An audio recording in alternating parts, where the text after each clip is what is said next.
Hi, Erin. Welcome to the podcast. Hi, thank you so much for having me. Great. I've got Erin Elliott here from ETs and Erin from her YouTube channel. And she's also a very well-known member of one of the biggest Bashar groups on Facebook called Bashar, channeled by Daryl Anchor. And I would like to ask Erin to also introduce herself and tell us about herself a little bit.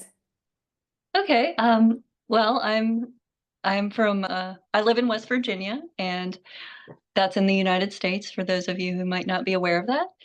And I'm very interested in Bashar's teachings, and most of you probably know me by the posts I do. I take his quotes and do some AI art with it and present those on my Facebook profile and in the Bashar group. I'm also a massage therapist, and I have a lot of other exciting hobbies that I enjoy doing as well. That sounds amazing. Thank you. Thank you for this. And we can just jump in straight to the questions. You're welcome to also go along and just whatever comes to mind, talk about. It doesn't have to be, just a question answer type of podcast. So I'm just going to ask about what inspired you to start the ETs and Erin channel, YouTube channel. Okay. Well, that channel actually is not that active anymore. My excitement's kind of shifted to other things. But what inspired me, from what I can remember, it's been quite a while since it's been up. But I became the admin to the Bashar Facebook group, and I thought it would be fun to interview different people from the group, just to kind of get to know the group members a little bit. So I did some interviews of people in the group that were active, and then I kind of shifted into interviewing channelers and channelers who channeled extraterrestrials, which was very fun as well. So it was just inspired by my excitement about the community. Now the Bashar Facebook group is very big, and it's turned into a kind of different type of group. There's about 112 or 113,000 members now, and it's a little less intimate, but it has its own benefits as for being a big group as well. Great. And how do you contribute to the group? There's so many things that you do. You post a lot of amazing posts. I love your point of view is so neutral. You're not taking any polarized view or anything like that. And you set people in the right direction as well. So you monitor the group as well. I just really love the group and all the information that comes through the group. I mean, I've been part of that group for many years, probably about 5-6 years, and it's grown so much, and I just love it. It's a nice addition to also listening to Bashar, who's channeled by Daryl Anchor. But it's also nice to get some of the information. How did people interpret his channeling sessions, or how would people see certain things that's happening in the world, or they have specific questions that they can't ask in the channeling sessions.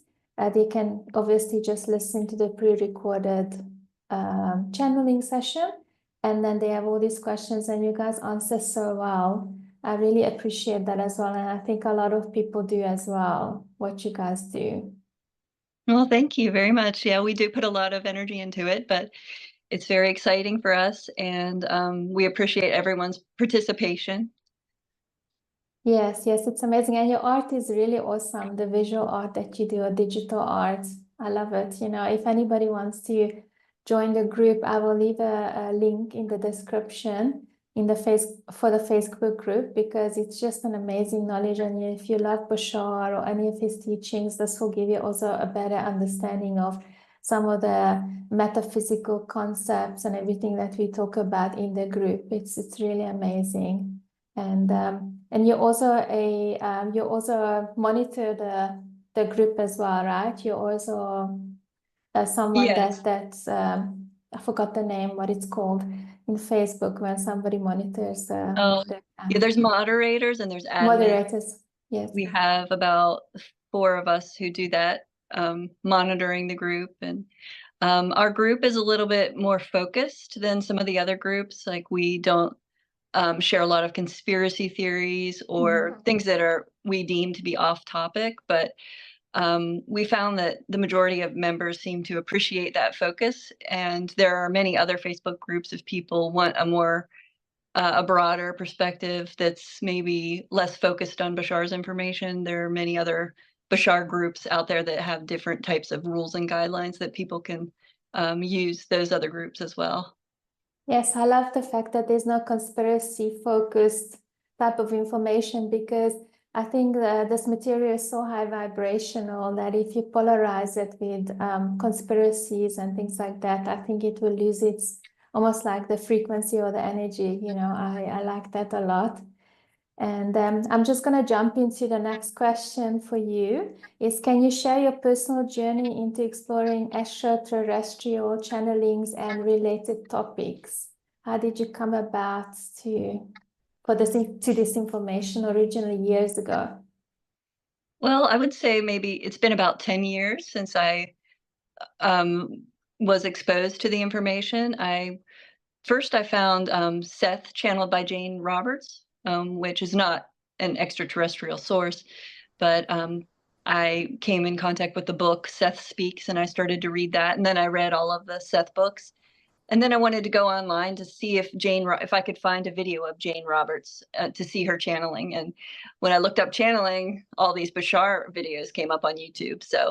And then I saw a Bashar video, and I'm like, what's all the hubbub about Bashar? The first video, I didn't really resonate. It actually had a very alien vibe to me, like it seemed foreign, and I couldn't really grasp what he was saying. But I think the next clip that I saw, I opened more, and then it just took off from there. He became my primary teacher, I would call him, and he continues to be the source that I resonate with most. So that's how it happened. Yeah. Yes, that's awesome. Yes, carry on. Well, I mean, that's how I was introduced to the information. And then I came in contact with other channelers who also channeled extraterrestrials, and they were more accessible for me to interact with, and I could have them on my YouTube channel, Tyler Ellison and Linus Cordes. And so I interviewed them, and I got into a little bit of their extraterrestrial information. And Gita Rose also, she channels a Yael. So I started to do that in my earlier years, but now it's kind of been streamlined more to Bashar. The Facebook group requires a lot of time, and I've just found that I resonate most highly with Bashar's information, although I still value the other types of information, but I've kind of streamlined myself for now to mostly his information. Yes, because his information and what he's teaching it's almost too simple. I think some people think there must be something more complex about it, but it's so simple and so down to the simplest form, which I love as well. It can really apply to your life. So if you're looking for some complex explanation of metaphysical teachings, you won't find it with Bashar. He's just total, he finds the people and just removes the BS from that. You know what I'm saying? Even if people trying to, when people ask questions from him, then it's always like, anybody that pretends, it's like he just shoots them down and gets right into it. I just love it as well. And how has your understanding of extraterrestrial phenomena evolved over the years? Well, I think it's become more self-empowered. Maybe when I first got into it, or even before I got into extraterrestrial phenomenon, but I just knew about it. It seemed more like an external thing happening to people or something outside of myself. And how that's evolved is that I realized that I'm in control on some level of what I experience and what I'm creating, including extraterrestrial encounters. So it's evolved to be more of a self-empowered view that I can choose my state of being more consciously, and that can be reflected in encounters with extraterrestrials. And as I raise my vibration, that's what's going to navigate me to a world of open contact. So that's what I would say is how it's evolved for me. Yes, I just love the open contact, and that's why I'm also doing, part of the reason I'm doing this channel is to help people to spread the information, to get to know all the extraterrestrial materials and all the connections they can have, like you said, let's steer the world towards open contact in a positive way, so that's also my mission as well, one of my missions. So that was one of the reasons why I asked you to speak as well on this podcast, And what are some of the most profound messages you've received during your channeling sessions with Bashar and other channelers? I would say the idea that everything is here and now is one of the most profound for me. It kind of takes me out of that linear thinking, even though we live in a physical reality where things are in story structure, one thing happens after another, but knowing at the same time we're experiencing that story structure, that everything is actually here and now, and that we can change our past and our future just by the choices we make here and now in our experience that we're having right now. That's been a very profound and freeing insight for me. And it unlocks me from the past and opens me up to the future. So it seems like it really opens up a lot more possibilities and doors. So that's one thing that's been very profound. Another thing is the idea of permission slips, to see any ritual tool and technique as just a way to give yourself permission to be more your true self, to shift to a state that you prefer more. And I feel like that's a very empowering and profound way to see um, those things that we use as permission slips.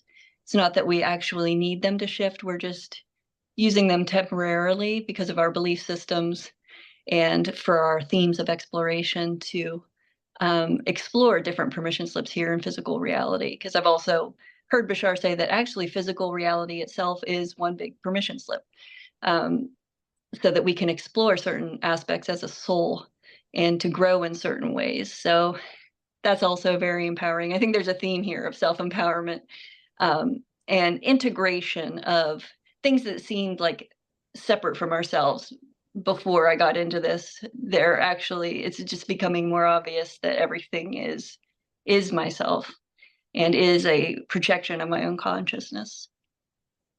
Yes, and I'm sure you have let go of a lot of negative beliefs over the years that you've been part of this teaching, I'm sure that you evolved a lot. And I think the fact that you don't buy into a lot of these conspiracy theories, I think that's already shows that where your frequency is, that you've got a higher frequency, higher vibration than an average person, because you don't want to be caught up in the conspiracies like Bashar says, that conspiracies are actually, it's quite a negative thing. It's almost like people can't get out of it. It's like a spiral down, or around and around, I heard him once say that. And about the permission slips, I totally agree with you, because permission slips, we don't actually need them, but it's nice that every permission slip is okay. There's no right or wrong, not right or wrong, because there's always, according to him, there is no polarized yes or no. There's a yes and no. You know what I'm saying? Like, not specifically in the permission slips idea, but in a lot of things that we do in life, So I love that. I love what you said. And how do you ensure the authenticity and clarity of the information channeled? When you listen to, obviously not just Bashar, but other channelers, do you feel something inside you that confirms that this is the right information? Or, if you listen to other channelers as well? Well, I can't really ensure the accuracy of the information because all truths are true. So I can only sense what is true for me in the channeled information that I hear, and that's getting easier and easier to do. over time as I learn to know myself more and more. So it's just a matter of sensing what resonates for me or not. And whatever doesn't resonate for me, I don't judge it. I allow other people to use it for their benefit. They might resonate with that other information. Yes, yes, that's great. I think even if you don't resonate with something, that doesn't necessarily mean it's wrong. It's just a permission slip maybe for somebody else. Am I correct? Yes, that's how I see it. Mm-hmm. Yes. No, that's great. And in what ways do you believe extraterrestrial messages assist in humanity's evolution? Well, I think one of the most important ways is the formula that Bashar has given us.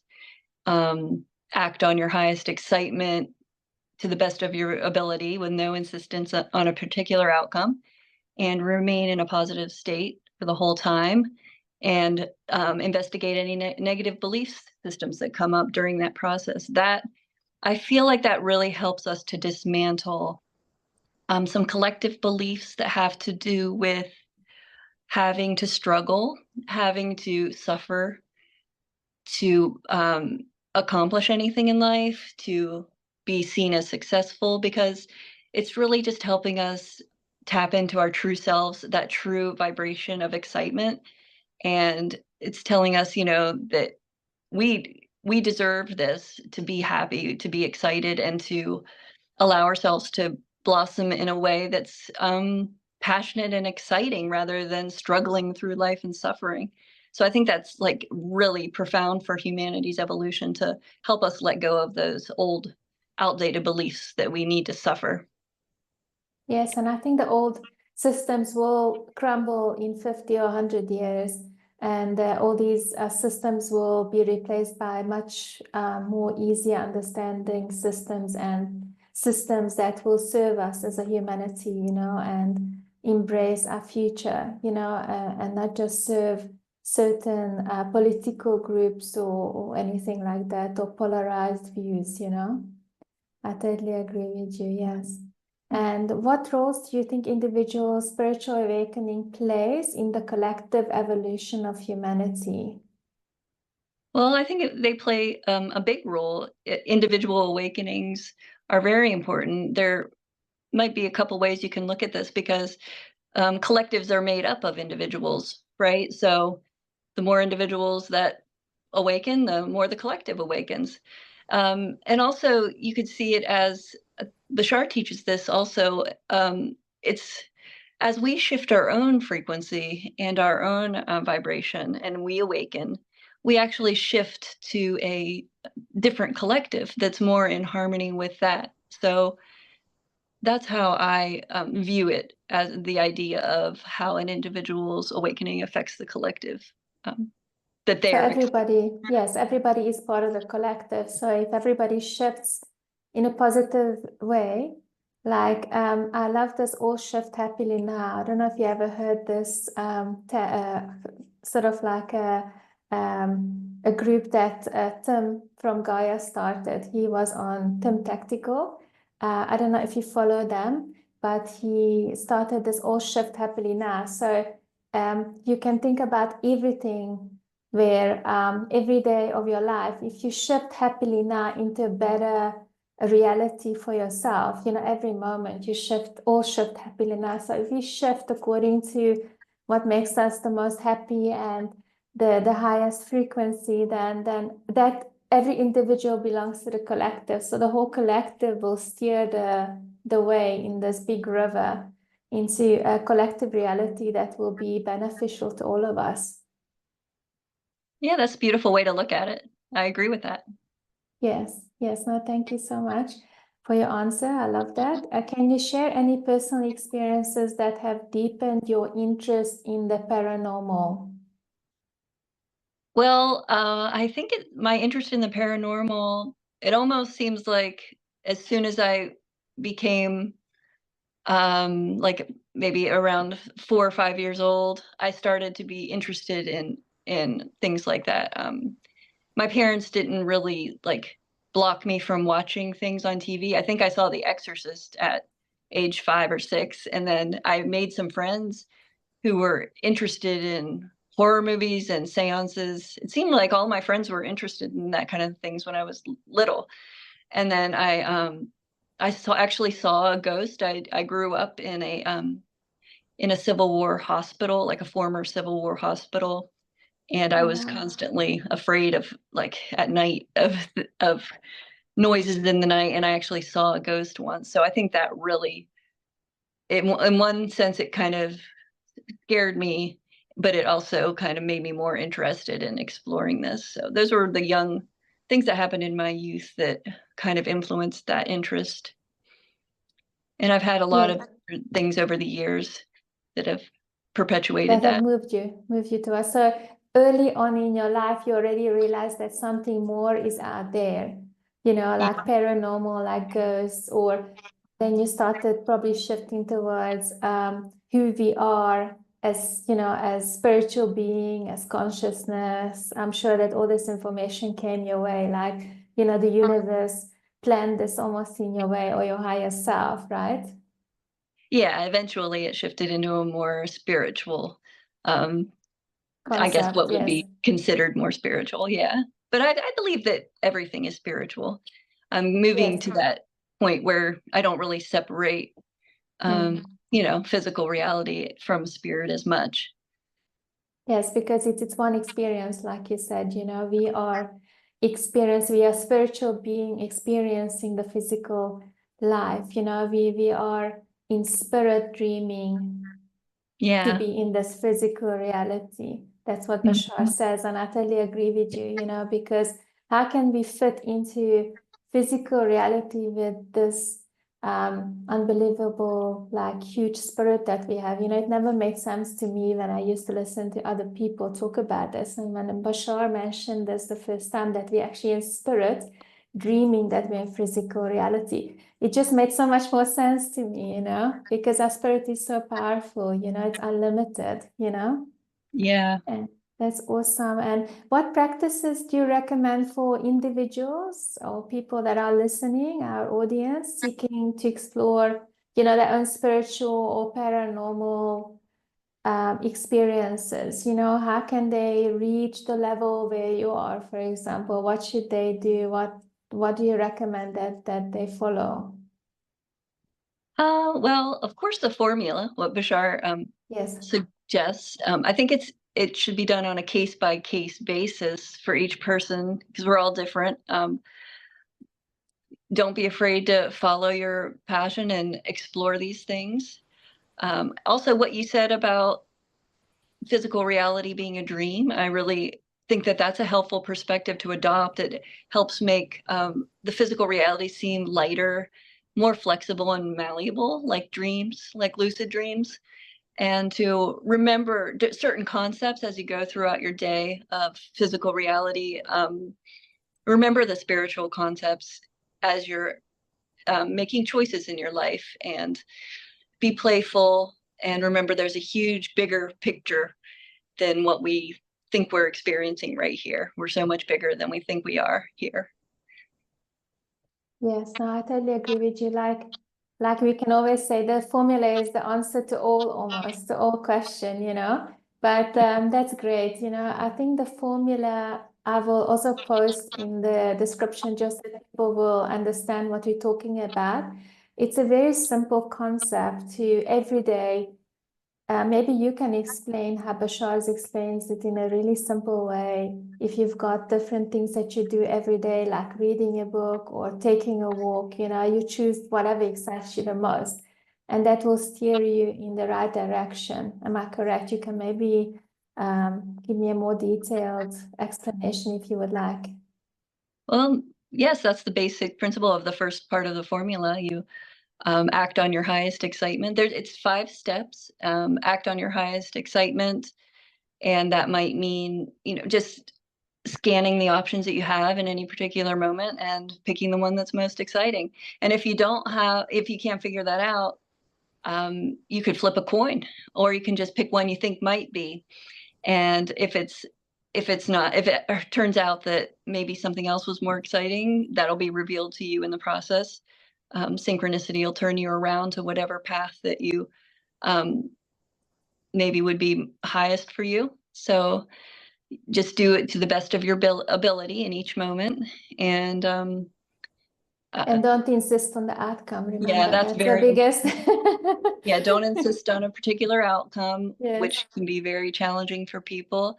But it does help you to let go of any outcome and just act in each moment on your excitement. So it's not like my excitement is something out there and I'm going to act toward it in a non-excited state. Each moment you have that feeling of excitement within you for the process of everything, because the process is the point. And who knows where it'll end you up. Who knows where it'll end up. It'll always be positive if you remain in a positive state, and that's the next step.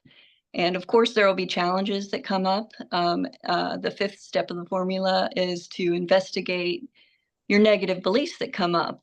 You know, if you think, oh, I'm not sure if this is exciting to me anymore, maybe there's a negative belief that's stopping me from actually continuing with this excitement, or maybe it actually isn't my excitement anymore and I need to shift it. So those are the type of challenges that come up, that they can be also under the umbrella of your excitement, just to explore that and enjoy the process of learning more about yourself. So Yes, yes. And all I want to add to that, that's perfect what you said, is that it can be simple thing that excites you. It doesn't have to be change your life path into being a spiritual speaker or a leader.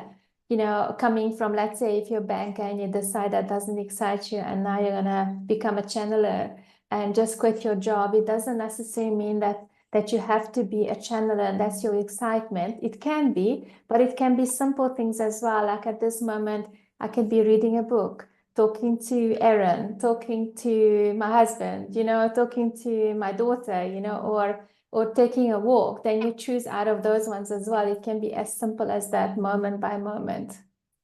yeah, that's a good reminder. Yes. And what are the challenges that you face in your journey, during your spiritual journey, that you can talk about? You know, any challenges that came up, you know, that you can share with us and the audience? Okay, well, yeah, it's been full of challenges, but I think the most I don't know, the most challenging maybe would be to actually to define every challenge as an exciting challenge. To actually remain in a positive state throughout my whole physical reality experience. That's been a challenge. But each step of the formula, it has been a challenge for me. You know, act on your highest excitement. The challenge in that has been, well, what is my highest excitement? But that can also be exciting to explore that challenge, you know. And then the second part of it, to the best of my ability, that the challenge in that is, well, have I acted to the best of my ability or not? You know, there's some things that maybe I would have to explore there, without insistence on an outcome. That's can be challenging sometimes, because you think, well, there's this outcome that is really creating some excitement in me. If I let go of that outcome, you know, maybe I won't be excited anymore. So that's been kind of a challenge, but learning how to let go of the outcome and insistence on a particular outcome has been a great challenge, which I've learned so much from learning how to do that, because usually I get something that's even better than what I had hoped for or whatever I was insisting on before. Usually, if I'm able to let go of that picture, I get something surprising that the higher mind brings to me that's even more exciting than what I thought I wanted. So Yes, and those do are you have some. any specific example of this, that something that you acted on the formula and it came out to be something amazing and you haven't even expected, it's even better than what you expected at the end, like a specific Um, example in your life? wow. Well, it seems like it happens a lot. And I'm trying to think of one specific example, but I actually can't think of one right now. Maybe I just wasn't prepared for that one, but Oh, sorry, um, sorry. no, You that's can okay. tell me That's later. okay. You can I tell mean, me it later does if it happen. comes in. I know it happens every day. Like, well, just a simple example, like maybe they didn't have what I was going into the grocery store for. Um, but they had like something else. Like I let go of that. Oh, I wanted to make a specific recipe. And so I was going to the grocery store to get some ingredients for that. And they might not have had the ingredients that I needed. So I would I'll say, well, there must be a positive reason for this, and let go of that and remain in a positive state. And then I feel like after that, things would open up for me, and I would just be looking around and in that positive state, like, oh, well, now what will I make? And then I'll just receive an idea about a new recipe to make or something like that. So it's kind of like an everyday thing. I know that there are big examples of that have happened to me as well, but it happens a lot, and it's kind of a training for me to let go of the insistence on the outcome and just live in the moment. And things like that happen a lot. Yeah, that's a great example. I mean, if you live by the formula, you're gonna experience all this every day, actually, because you're more aware of it as well. Yeah. Yes, Yeah, yes, that's amazing. Can you share a significant learning experience since your spiritual awakening? yeah, sure. I think that what I've learned is that what I am still continuing to learn is um, kind of the importance of neutrality. And for me, that means to expand my consciousness to a point that encompasses my physical reality experience rather than being so focused down into um, thinking that this is the most important life and taking everything so seriously. Just remembering that I'm much bigger than this life, I'm infinite and eternal. And then from that state, just being able to look at my life from kind of a neutral observer point of view, that seeing everything as seeing myself as an actor in a play more. And that kind of learning has developed in myself since my spiritual awakening. And I feel like I can be much more conscious in the choices that I make if I can detach from different negative beliefs that might be driving me, the negative ego, through doing that. And meditation has helped me with that too. I was into meditation a lot more before I even got into Bashar, but I still do meditate as well. Oh, great. So do you do that as an everyday thing? You wake up and you meditate, or do you do it during the day when you get a chance? I usually do it in the morning, but sometimes if I have an early start to my day, I don't do it. But I do it later in the day. Yeah, I try to do at least 15 minutes a day.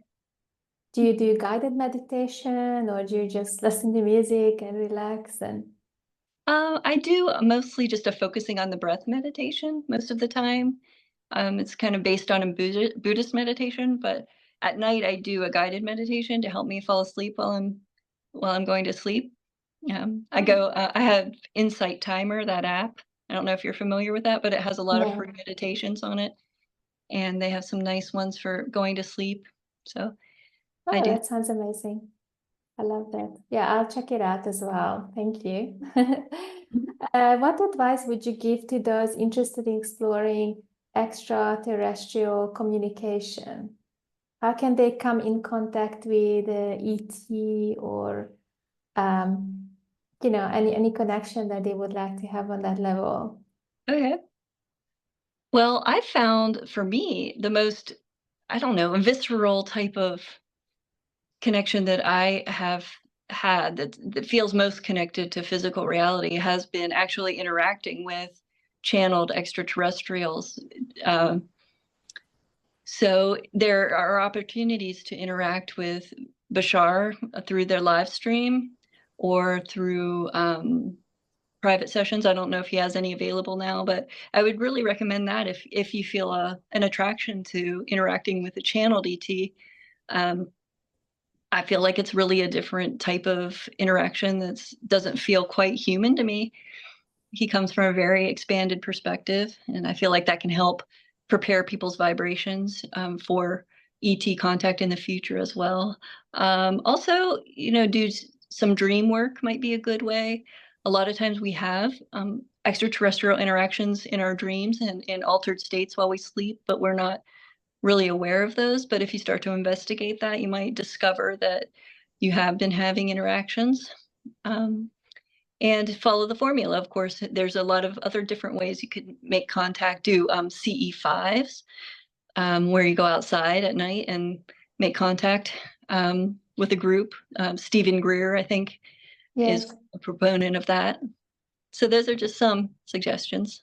I think whatever people can resonate with, like we can also refer to the formula, like you said. And I think that listening to Bashar and some of the other channels as well, it's got such a raw feeling of something foreign, something exotic, that it's really also first it was very weird for me, listening to, because one of his first recordings is very foreign, where he speaks, and now he speaks a little bit more normal now, like a human being, but how he comes through Daryl is very, it was very raw for me at the beginning. I also felt a bit weird about it, because we're not used to that. But the information that he channeled was so true. It resonated with me so much that it was stronger than my fear, because it almost like when we hear something like that, we go into a fight or flight, kind of response. There's something to be afraid of, something weird happening, we mustn't, it throws you off.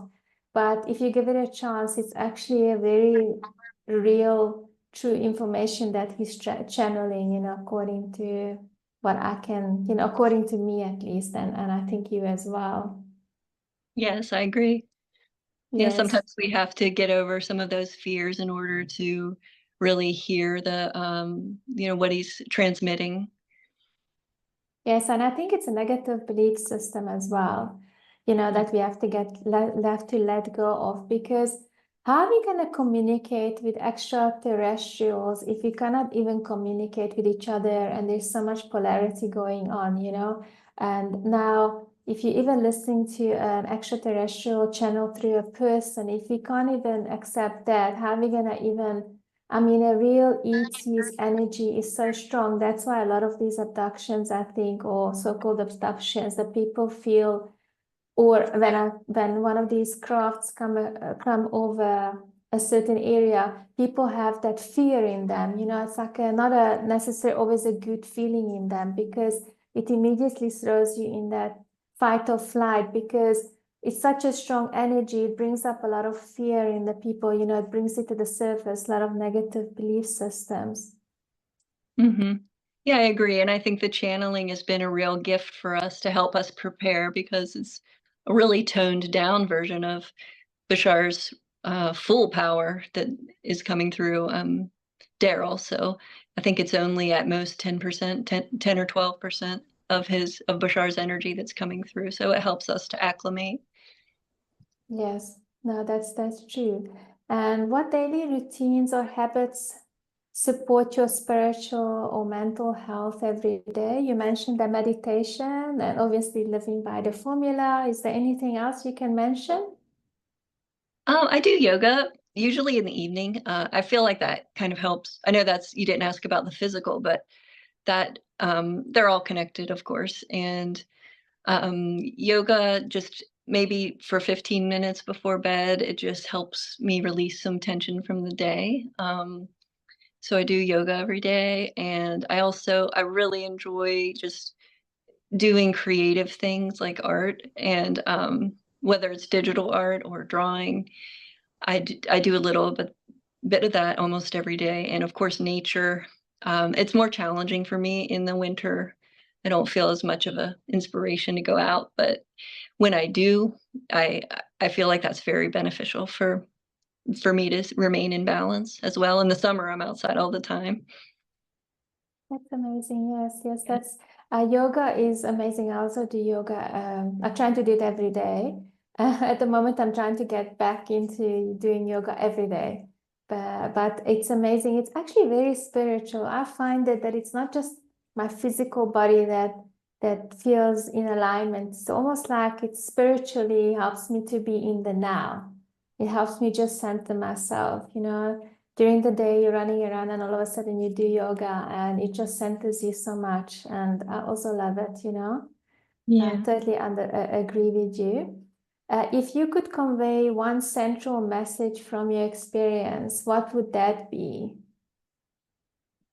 I think that just that there's more than this physical reality. That's been my most helpful, well, recently, one of my most helpful insights is I feel like sometimes we get lost in, what seems to be such profound things happening on Earth that, whether it be an argument with someone or just a daily challenge that you just can't extract yourself from, or you're having a hard time, just to kind of soften and to remember that this life is just a tiny drop in the ocean of your infinite and eternal nature.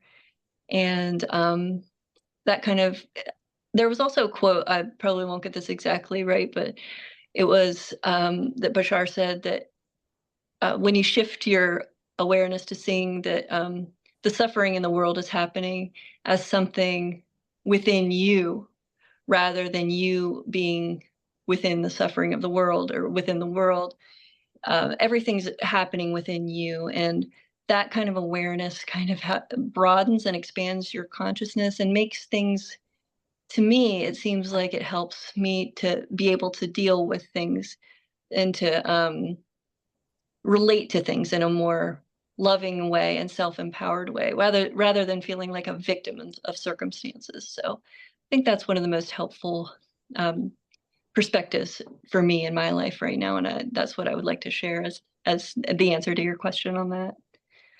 That's a very profound answer, I think that's really is a great message for everybody to take away. And what do you think accounts for the rise in UFO sightings and the public interest in recent years? This is a message obviously for the audience, because if you're part of the Bashar group, then you will be exposed more to this. But these are questions that maybe the audience might think of asking you, Yeah.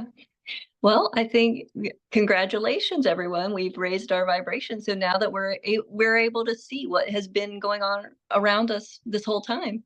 So we're just at that level of evolutionary vibration where we're ready for this. That's what I think accounts for it. Oh, that's awesome. How do UFO encounters influence individuals' perception of reality? Well, I think it's a case by case basis, but I've heard a lot of encounters and I've experienced some myself where it feels like you're actually upgraded. Whatever's happening during the encounter, maybe people won't even remember it, but maybe you wake up in the morning and you feel like you have more clarity on certain things. Maybe you have a lot of energy, you don't know why, but some people do remember those. I think that's a big part of it. And it's also, most of those encounters are actually our parallel selves. Maybe we have a gray counterpart or a mantis counterpart, but we're coming back to help us with these upgrades and encounters that we have. That sounds great. What patterns or commonalities have you noticed in the UFO abduction stories? Maybe just elaborate a bit about the abduction.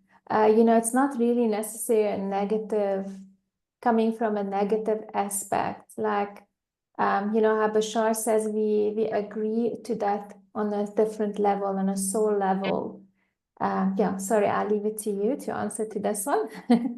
Well, no, I'm glad you added that. What I've noticed a commonality is that even if maybe some people have experienced them more than like abductions and maybe have had a negative experience, I know this isn't true for everyone, but it seems like most of the people who do come back from all of the encounters and abductions, that most of them have felt like in the end they received a benefit from whatever happened. Like their consciousness may have been expanded in a certain way, and they learned more about themselves. And maybe some of those people who still have had maybe more fear-based encounters, maybe they will eventually recognize that they did make that agreement on a higher level, and maybe they'll be able to transform their experience and realize that it did benefit them. You know, maybe they won't, but and I also wanted to mention that there's quite a range of different types of experiences. Some people, the majority that I've heard about and what I've experienced, they've been very life-changing in a positive way experiences, and maybe most of those people will refer to it as more of encounters. And then there Yeah. are some people who've had the more abduction type experience where they felt violated or probed or something like that and had a more negative, but there's a very wide range there I've noticed. That's great. Thanks for the answer to that Mhm. one. Sure. Do you believe extraterrestrial beings are benevolent, malevolent, or neutral? Well, I think that there probably are extraterrestrials that are all of those things, but the ones that Bashar has shared, that because there's so many positive ones, benevolent ones that are interacting with the earth right now, that it kind of creates a protective bubble around the earth. And so the malevolent ones are not able to reach us. And that's what I found to be true with my personal experiences. Also, I haven't encountered a negative entity myself. Maybe when I was a child, I believed I did, like with because I was into seances and stuff like that, but I don't even recall that. But so personally, I've only experienced benevolent or neutral, and I do resonate with Bashar's information about that because his energy and all the ones that I've heard so far have been really high vibrational, and that makes sense to me that it would kind of be forming a bubble around our Earth that would make us more resonant with the benevolent ones. Great, great. No, I agree with you as well on your perspective, definitely. What is your perspective on the connection between UFO sightings and spiritual awakening? Is there a Well, connection according to you?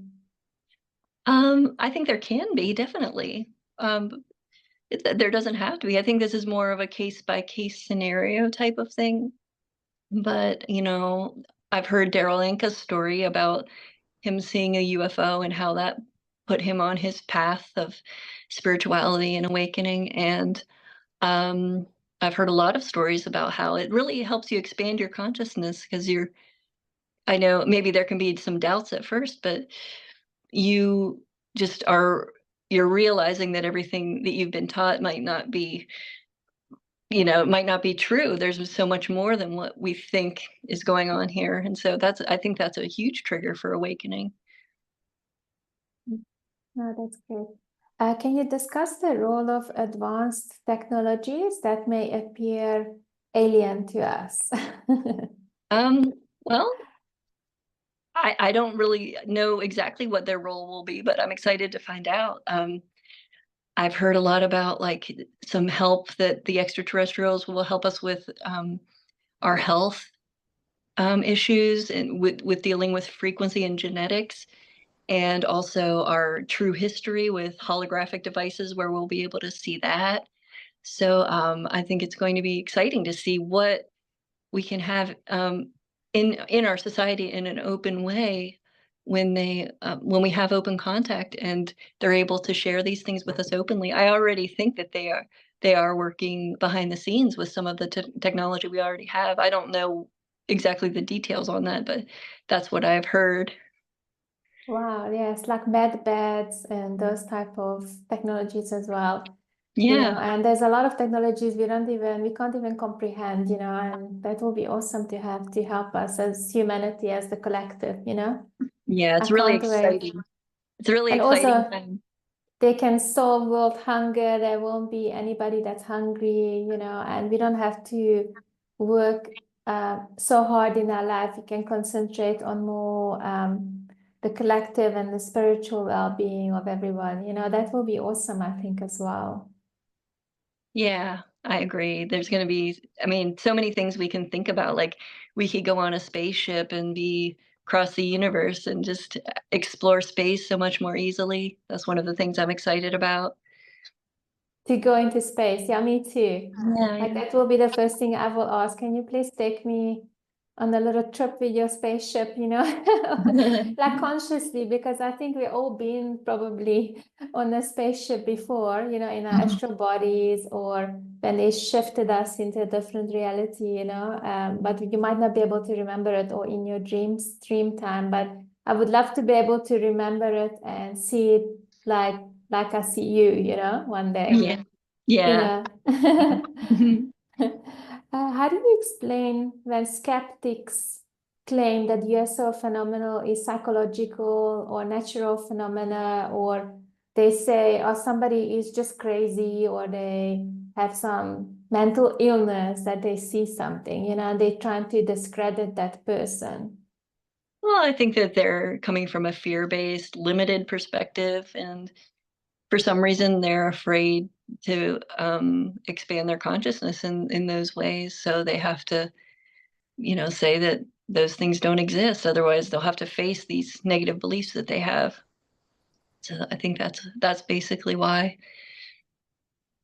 Yeah, let's not go into the conspiracy side of things, that they're covering up information and all of that, but that can also be. But if you just keep it on a positive note, then I think your answer is perfect, because then we immediately can bypass the whole conspiracy polarity, I think. I agree. Yes, that's pretty awesome. How do you think near-death experiences? I'm going to a different topic now, everyone, about near-death experiences. We have chatted about this before with Erin when we had a little, meet and greet session. And how do you think? Do you think that the NDEs, which is near-death experience, provide evidence for life after death, or are they brain-generated phenomena, like a mental thing, you know, that people see? Well, I don't know if it provides evidence in a scientific sense. It might, but for me it does, because I resonate with that and it just seems real. But I don't, yeah, I don't think it's brain generated. I mean, why would the brain need to do that if it doesn't make sense to me that it would just be a brain generated thing. So yeah, to me it's evidence enough for me to believe it. Great. Do you believe that NDEs are connected to other dimensions or planes of existence?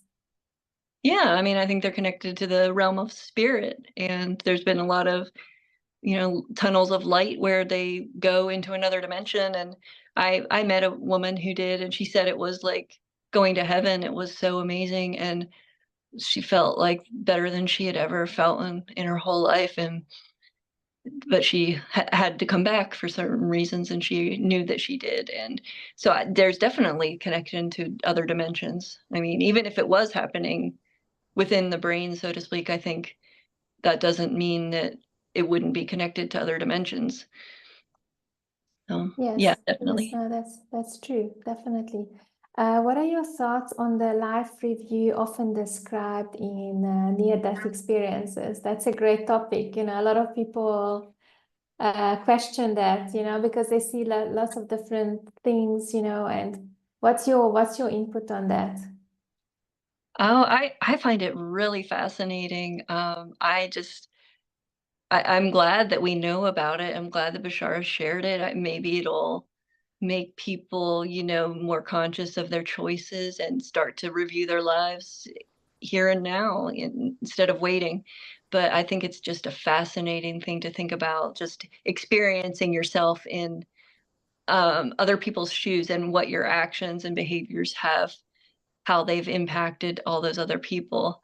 So it's just very fascinating to think about that, and how your actions rippled through everyone else's consciousnesses and their behaviors. So I really enjoy thinking about the life review a lot.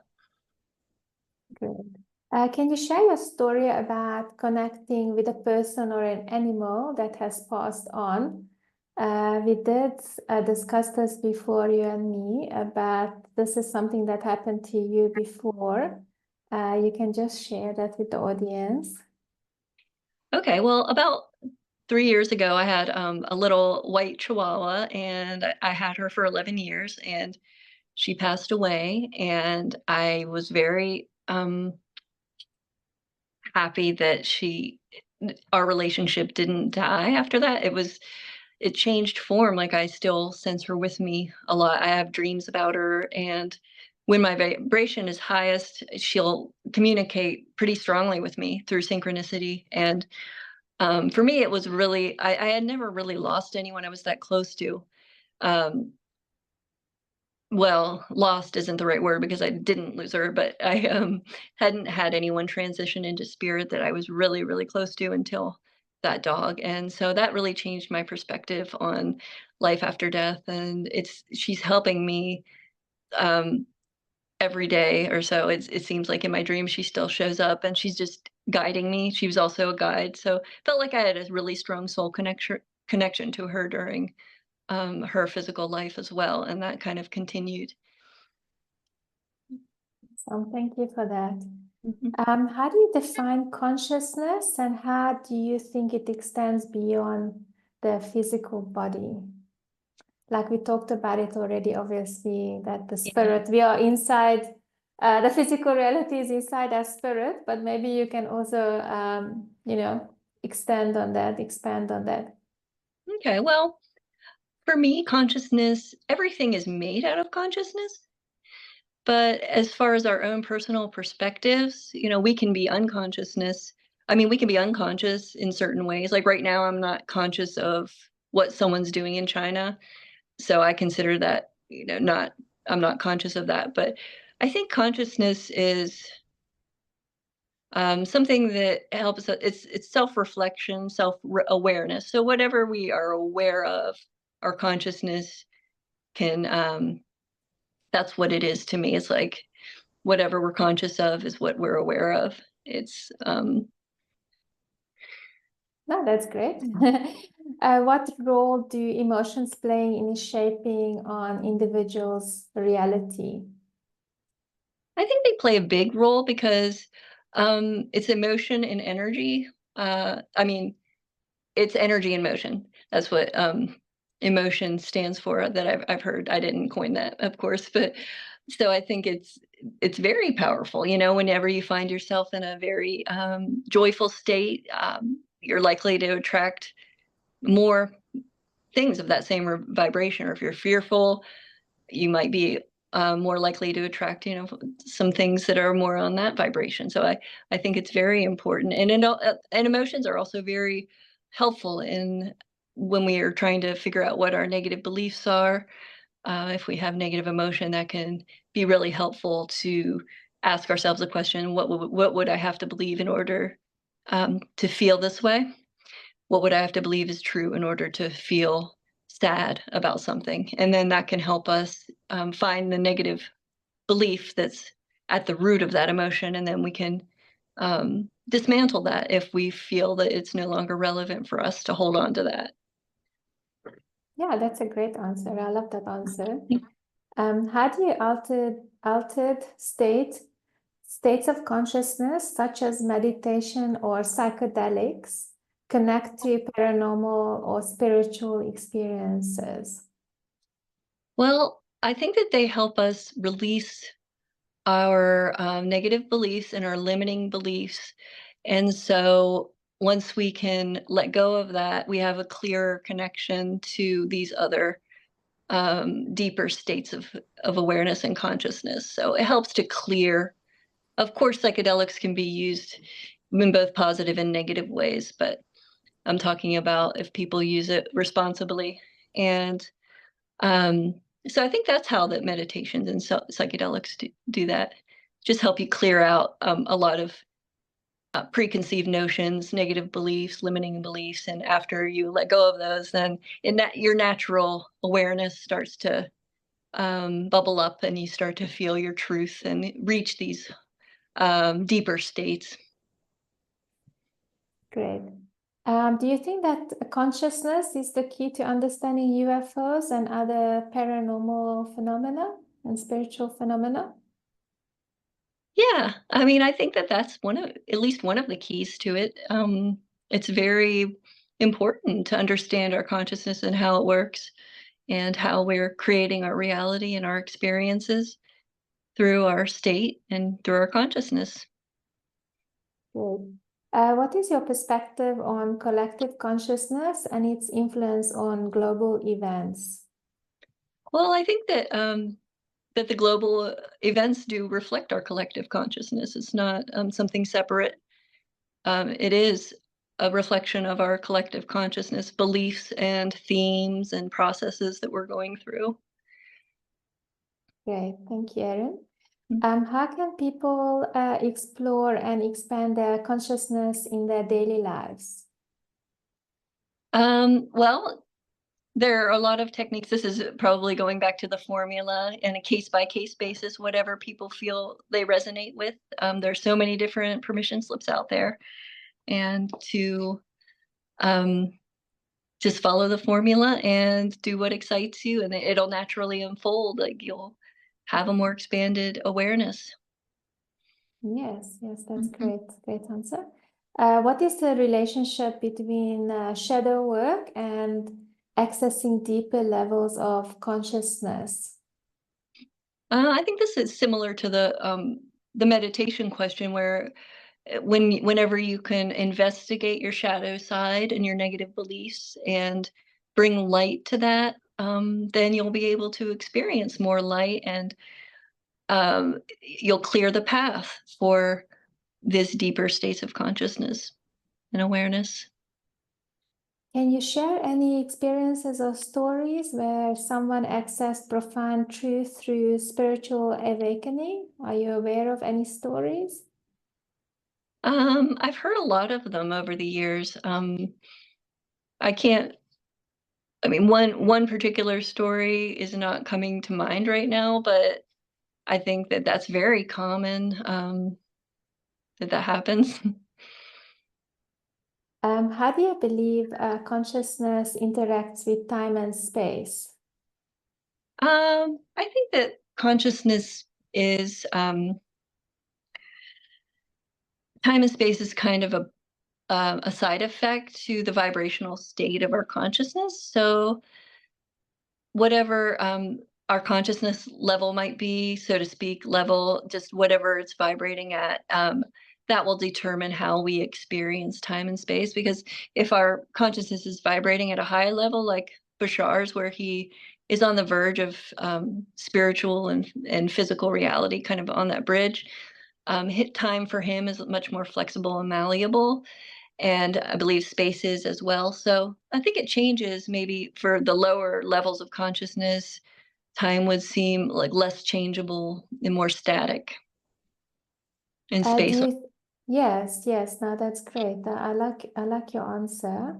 Thank you. Do you think humanity is on the verge of a greater understanding of the mysteries of consciousness? To Yeah. like what level do you think our collective consciousness is? Do you think that we're gonna be ready soon for open contact and to operate on a different level? I think so. I think that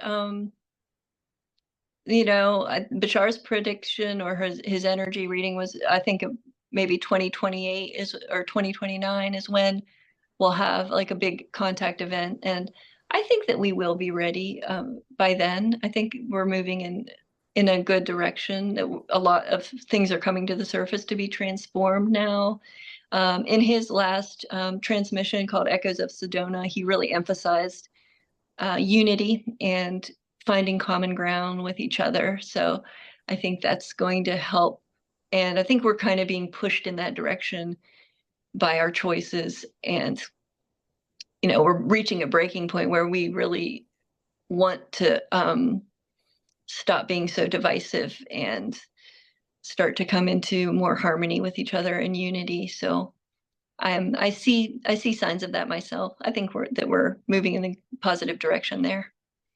Yes. So do you think it's accelerated now to that is definitely going to happen obviously according to predictions, but how do you feel with what's going on around you as an individual? Do you feel that things are shifting and changing? Yeah, for me as an individual, I feel like I'm definitely accelerating, definitely. But actually, I think that he said that maybe the the event was actually made a year later than it was before, just because of our reactions to the election. And I guess we weren't able to stay in a positive state. But I'm not. I don't really want to put words in Bashar's mouth, or to transmit anything that's might not be accurate. But that's what I interpreted was the reason why open contact was maybe slightly delayed, but that can always change as well. I mean, we can make other choices and it can be accelerated again, but it wasn't delayed by much. Yes, But I think it was originally 2027, 26, 27, and then now it's pushed up, I think 1 or 2 years, like you said, 2028, around there, yes. And yes, I was actually surprised how people reacted to the election. I mean, I don't live in USA myself, but I think it was quite a shock to the Bashar community, whatever the outcome was, because of the prediction of Bashar from September.